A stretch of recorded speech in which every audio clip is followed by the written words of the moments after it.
Okay, this is a story about Granny and the apple trees, right? I was studying so out with it. I'll tell all of it, right? Listen, you help me out on that, right? Years ago, we were at home, and it was a real bad summer. And the fruit didn't grow well in the trees, and the flowers didn't grow well in the ditches, and nothing grew well. It was raining the whole time, and it was wet and it was cold. And Granny had an apple tree. She had 2 apple trees, actually. And every year the apple trees, we'd bend them with apples, and we'd go up, we'd eat the apples, and we loved them, and she'd give out to us for taking her apples. But this one year, do you know what happened? No. Only 1 apple grew on the tree. And did we tell Granny it was something to do with bad luck, Nellie, wasn't it? But only 1 apple grew on the tree anyway. And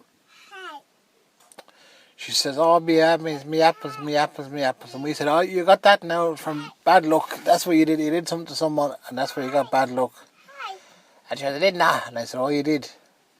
So she was waiting for her apple to turn red. And me and another fella, a neighbour, one evening, we said, right, let's play trick, Granny. We went to the shop and we bought bananas, oranges, more apples, a few grapefruit, a pineapple, a couple of mangoes, a few limes, and a few lemons, right? And some pears. And a few pears. And we got some invisible string, and we tied all the fruit all in individually. And when Granny went to bed, then we climbed into her garden and we tied them all onto the tree. And oh Jesus, the thing was glistening. There was mangoes and there was bananas and pineapples. There was lovely. Every fruit you could think of was hanging out of the tree. I think there was even a passion fruit, Eppie, up in the top corner. And next day, the sun came up anyway, went up to Granny's and said, Granny, said, I think there was a bit of a miracle here last night. I said, what is that? She said, go out and look at your tree.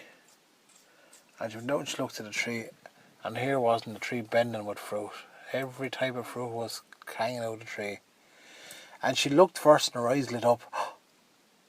But then she looked at me smiling and she goes, these little fuckers. And she got the sweeping brush and she went out and she bet every piece of fruit off that tree, including, Nellie? The last apple. And that's a true story. But why did she do it? I don't know, Nellie. I think I told you that story before, and there was a kind of a moral or a twist to the story, but I can't remember now. So I'm going to end it there until I do remember. What? Because she only wanted apples on the apple tree. Was that it? Can you remember, can you? Yeah. Why was she so miserable? So sad? Yeah. Because it wasn't apple on the apple tree. Yeah.